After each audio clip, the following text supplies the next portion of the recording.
രാവിലെ ഓഫീസിലെത്തി computer start ചെയ്യുന്നു. സ്വമേധയാ ഷട്ട് ഡൗൺ ആകുന്ന സിസ്റ്റം റീസ്റ്റാർട്ട് ആവുകയും ചെയ്യുന്നു. തുടർന്ന് നീല നിറത്തോടെ പ്രത്യക്ഷപ്പെടുന്ന സ്ക്രീനിൽ ഒരു എറർ മെസ്സേജ് തെളിയുന്നു.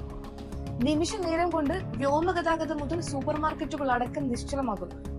ചരിത്രത്തിലെ ഏറ്റവും വലിയ IT നിശ്ചലതയ്ക്കാണ് ഇന്നലെ ലോകം സാക്ഷ്യം വഹിച്ചത്.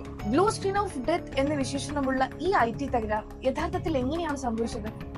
സൈബർ സെക്യൂരിറ്റി കമ്പനിയായ ക്രൗഡ് സ്ട്രൈക്കിന്റെ ഫാൽക്കൺ സെൻസർ എന്ന സുരക്ഷാ സോഫ്റ്റ്വെയറിലെ അപ്ഡേറ്റിൽ വന്ന പിഴവാണ് മൈക്രോസോഫ്റ്റ് വിൻഡോസ് സിസ്റ്റങ്ങളെ സാങ്കേതിക പ്രശ്നത്തിലേക്ക് തള്ളിവിട്ടത്.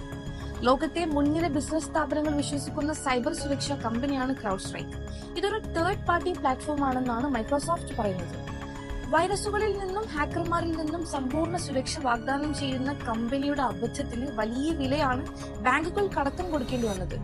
സാമ്പത്തിക രംഗത്ത് ക്രൗഡ് സ്ട്രൈക്കിന്റെ അബദ്ധമുണ്ടാക്കിയ പ്രതിസന്ധിയുടെ വ്യാപ്തി തെളിഞ്ഞു വരുന്നതേയുള്ളൂ. നഷ്ടപ്പെട്ട ഓരോ മിനിറ്റിനും കമ്പനി ഉത്തരം പറയേണ്ടി വന്നേക്കാം.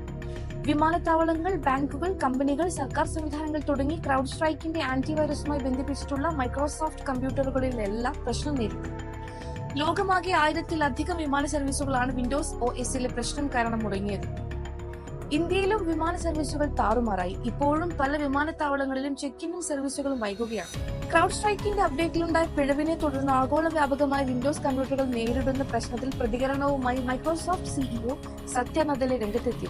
ഈ വിഷയങ്ങളെക്കുറിച്ച് തങ്ങൾ ബോധവാന്മാരാണെന്നും ഉപഭോക്താക്കൾക്ക് അവരുടെ കമ്പ്യൂട്ടറുകൾ സുരക്ഷിതമായി ഓൺലൈനിലേക്ക് തിരികെ കൊണ്ടുവരുന്നതിനുള്ള സാങ്കേതിക മാർഗനിർദ്ദേശവും പിന്തുണയും നൽകുന്നതിന് ക്രൗഡ് സ്ട്രൈക്കുമായും IT മേഖല ഒന്നാകെയുമായും ചേർന്ന് പ്രവർത്തിക്കുകയാണെന്നും സത്യ നദല ട്വീറ്റ് ചെയ്യുകയായിരുന്നു.